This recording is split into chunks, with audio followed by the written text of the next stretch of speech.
Hello vinyl community, this is Randy. About to do another video. Today is Wednesday, February the 12th. I'm going to show you some records that I've picked up over the past couple weeks. The first one that I have to show you is by this band called BMX Bandits. BMX Bandits, presenting the Little Hurts. Bee Stings is the name of the album. I guess presenting the Little Hurts is just a subtitle or something like that. Bee Stings is the actual name of the album, so yeah, BMX Bandits. This is a band from Scotland. I showed this record a while back. I think I got this probably within the past year or so. This is their third album, I think, from 1986. This one is called Star Wars. This kind of has sort of this cool cover, which is like that. And this is a reissue from 2020, and this tells the whole story of the band right here. So it's a pretty interesting story. They're from Scotland, and they're associated with some other bands like the Vaselines and Teenage Fan Club. I've also learned about a new genre called C86. Their first album or second album was called C86, and I have learned that C86 was a genre of music from the 80s. C86 was, I guess it was originally a cassette compilation released by British music magazine NME in 1986, featuring new British independent bands from independent record labels. So, well, there's a little bit more stuff in here, but it goes on to say the C86 scene is now recognized as a pivotal moment for independent music in the UK. Yeah, so how I described it here somewhere, jangly independent pop music, I think was what it said, which is a great description because that's what this is. It's pop music, and yeah, sounds really good. The difference between this is a record from 2007, so they've been playing, it looks like, pretty much continually, and they have a record from 2024, so even though I think it's maybe just the one guy who's still the original guy, maybe he's still the main guy in there, but they did somewhere along the line between this record and this one, they picked up a female singer. So this one is really cool because these songs go back and forth between the guy singing and the girl. And all the songs are really good. So, yeah, Bee Stings. BMX Bandits. I really like that artwork on the cover a lot too. Here's the artwork again, and then here's the record that goes with it. So it all matches up very well. You can see I guess they're kind of like flowers or something like that on the label. So yeah, BMX Bandits. Excellent record. Really enjoying that one. Oh, here's this. The first one, Star Wars, came on this gray vinyl. I picked up a record. I thought this might be part of the Psychedelia book, but they do have a Quicksilver messenger service in that book. But it's the other record. Happy Trails that's on there, but this is the first Quicksilver messenger service record, which I found this in a used bin, and boy, this has become my favorite Quicksilver record. This is really good. I think this is a lot better than Happy Trails, and 4 people in this band. It's really interesting. If you ever saw the movie Monterey Pop, Quicksilver messenger service appears in that. Or maybe they're in the expanded version. I can't remember if they're in the original movie, but they're definitely in the expanded version. And they sound great, but the interesting thing is that the main guy in that video was never on a record. I don't even know what his name is, but 67 was Monterey Pop Festival. This is their first album from 68, and that guy was gone by then. And a couple of their signature songs are written by Dino Valenti, who was a member of the band, but then I think he had to go to jail for smuggling marijuana or something along those lines. So he's not on this record, but he wrote the best song on here, which is called Dino's Song. Dino's Song? And yeah, fantastic song. But also the second song on side 2, The Full, is really the centerpiece of this record. It's mostly instrumental. It has some words kind of towards the end. This record is really fantastic, though, and I was glad I was able to get this original with the you can see that shiny cover there. So yeah, really cool. Quicksilver Messenger Service. I think this is a 72 reissue on the Capitol label. Picked up another hip hop album. This is Czarface and MF Doom. So there's a couple rappers, and I've been listening to this. I showed, you may remember a while back, I showed this MF Doom record. These are records from like the O's and the early part of the 20th century that they're hip hop, but they're a lot more fun. They're more focused on like superheroes and comic books and just well, a couple of the songs have a little bit of a message to them. I would say I guess a conscious message, but for the most part, it's just for fun. So this combines Czarface with MF Doom. I guess they are both a couple of rappers who I really don't know that much about them, but I think they both wear masks when they're performing. And so this has a Doom side and a Czar side. It's really good. I like it a lot, but I think what I've decided is I'm probably not going to buy any more hip hop albums because, well, for these two, for instance, the MF Doom and Czarface Doom, the sides are just so short. They're hardly even 15 minutes long. And also, I think I've just decided that for hip hop, maybe it's easier to just stream, and better, maybe to just stream. So I probably won't be getting a whole lot more. But, that can always change. Who knows? Who knows what's going to happen to that very cool label on this one.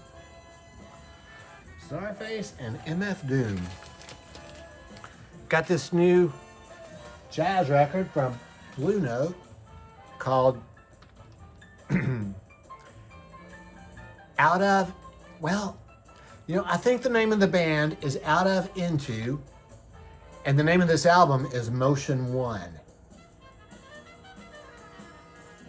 Out of Into and Motion One. So this is sort of like the current roster of Blue Note players. It's Emmanuel Wilkins on alto sax, Matt Brewer on bass, Kendrick Scott on drums, Gerald Clayton on piano, and Joel Ross on vibraphone. So that was the clincher for me. I'm a big Joel Ross fan. He really sounds great on this. And so there's 7 songs on here. They're all originals written by members of the band. I would call this contemporary jazz. It's not hard bop. It's, I think, a little bit more melodic, but contemporary jazz. It almost sort of approaches symphonic or orchestral music. It seems like it's mostly written now. It's less improvisation. I'd be interested to know, really, in those recording sessions, just how much of it is improvisation and how much of it is actually written out on the page. This is another new release, and I got this insert, and all 5 members of the band signed this one, so that was extremely cool. And it came on this really awesome red vinyl, opaque red vinyl. Really looks nice. So yeah, Blue Note. Most of their newer records, like I say, they are different from the '60s catalog. It's not the hard bop, and maybe a little bit more melodic, but not as I think just not as much improvisation as back then. I got this month's Tone Poets in the mail. As I mentioned in the last video, I've subscribed to Blue Note, and they're going to deliver these Tone Poet records to me throughout the year. So I got 2 more for the month of February, and this one is called Blues in Trinity by Dizzy Reece. Dizzy Reece is a trumpet player. He was born in Jamaica. Moved around some. He was living in Europe, and he became pretty well known in Europe. And according to this information back here, and also this information on the insert, I guess the guys from Blue Note had heard about him, and they went to see him play when they were in Europe. So they ended up recording this record in England, not at the Van Gelder studio. I think you can hear a difference in the sound. And this is with a British band. Tubby Hayes plays tenor sax on this, which he sounds really good too. This that information sheet goes on to tell me that Tubby, I guess, had some problems and didn't really do too much after this. But Dizzy Reece, this was sort of a tryout for him. They recorded it there, and Alfred Leon, I guess, really liked what he heard, so they did sign Dizzy to a contract. So he recorded more records for Blue Note. This record's kind of interesting also because Donald Byrd, another trumpet player, plays on two of the songs, Close Up and Shepherd's Serenade. I think you could really tell the difference between the two. You know, Donald Byrd just has that really bright, loud sound. Well, early in his career, I think he did that really bright sound. And, so I think you can tell the difference in the two. So, yeah, this is really good. These are, I think these are mostly originals, but there is I Had the Craziest Dream, and they do a version of they call it Round About Midnight. So I wish I'd had this one when I did that Round Midnight video. Blue Note label for that one. And the other tone poet for this month is Horace Parlan. Up and Down, Horace Parlan. Horace Parlan is a piano player. I really like the lineup on this one. He has Booker Irvin on tenor sax, Grant Green on guitar, George Tucker and Al Harwood. This last one, this other tone poet, this doesn't fold out. I think because it was recorded in England and they didn't have anyone there to take photos during the session. This is more the traditional tone poet where they do have people there during the session to take pictures. I really like all those pictures, and you get a good picture of Alfred Leon there too. So, I don't know, is it Alfred Leon or Alfred Lyon? I think he's a French guy, isn't he? But either way, Horace Parlan. I think, well, I didn't really check too closely. These might all be originals on here. I don't think I recognize any of these titles. So this is a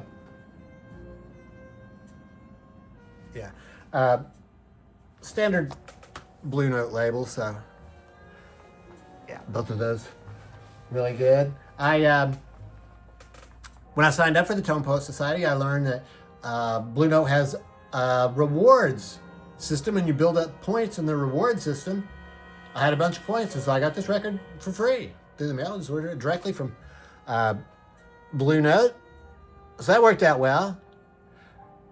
This was actually a Pacific Jazz record, but Pacific Jazz is part of the Blue Note catalog now. I think it's all part of Capitol. It's really interesting. I was looking at this, and was this the one? One of these tone poets, it might have been the other one down there. It actually says down here at the bottom in this really small print, it says Capitol Records down there. And then even after that, it talks about Universal Music or something. So, you know, all these companies are so many layers of ownership. Gerald Wilson was a big band leader, I guess, on the West Coast. I'd never heard of him before, but I read about this one online on the Blue Note webpage, and most of the comments talked about how really good the record actually sounds. I mean, I think just actually the sound of it itself, and not so much the songs. It does sound excellent. It's really good music, though. I really like this a lot. This reminds me of the Tonight Show Orchestra. Sort of that upbeat big band stuff, but not quite so loud as like Count Basie. And it also kind of reminds me of like in high school. They had the jazz band, you know, and they would play music like this. So that's really good. Sort of a change of pace for me. Listen to the big bands, but this has lots of solos mixed in with the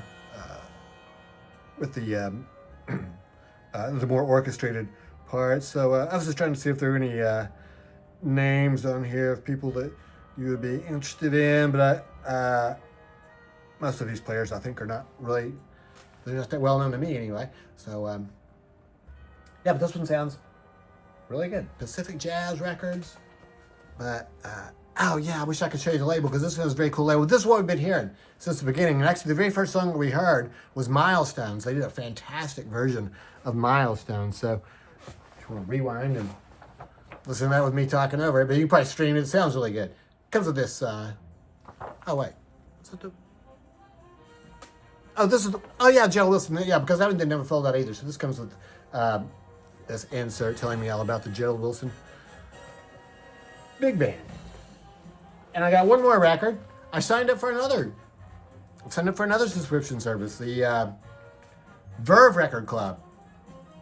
And their first record is Coltrane. This is Coltrane's second album on Impulse, I think, after Africa Brass.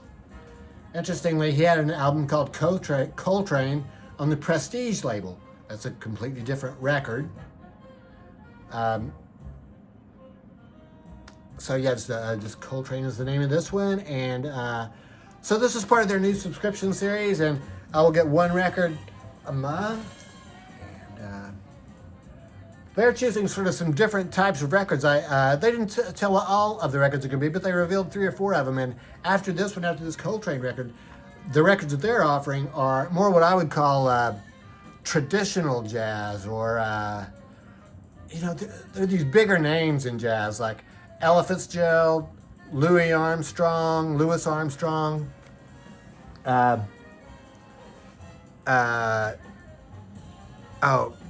Nina Simone. So yeah, these records are going to be ones that are more sort of, I guess, maybe for a mainstream audience rather than for, it's not going to be like the hard bop type jazz. So I think I like all these. I hope I'm going to like them. I signed up for the whole year. And so like with Blue Note, both of those services renew at the end of the year, so I'll have to remember to cancel them if I'm not happy with them. If I like them both, I'll probably go ahead and keep them. So we'll see what happens with that. Here's the label for this Coltrane Jazz record. So, and these are numbered. It's a numbered record, 2331 for that one. So, this is a fantastic album. Actually, I didn't have this on vinyl before, but I had it on CD and a Coltrane compilation. So the songs are not necessarily in order on that compilation. And you don't hear them like you do, like the real album. So it's good to have the actual record itself. And it's really excellent. I mean, Out of This World, Soul Eyes, The Inchworm. The Inchworm is sort of an interesting Coltrane tune because it's sort of a lighter tune, not so intense. Tunji and Miles Mode. Miles Mode is fantastic. So here's the band members down here. So that's it. With the records I picked up in the first part of February 2025. Let me know what you think about these records. I'd be interested to know. And what do you think about these subscription services? So I'm going to be getting 3 jazz records in the mail every month. So I probably am not going to be, shopping a whole lot for jazz throughout this year. When I go to the record store, I'll probably stay more focused on the rock-oriented records. But, well, we'll see what happens. So let me know what you think. And I hope everybody's doing well. Thanks for watching.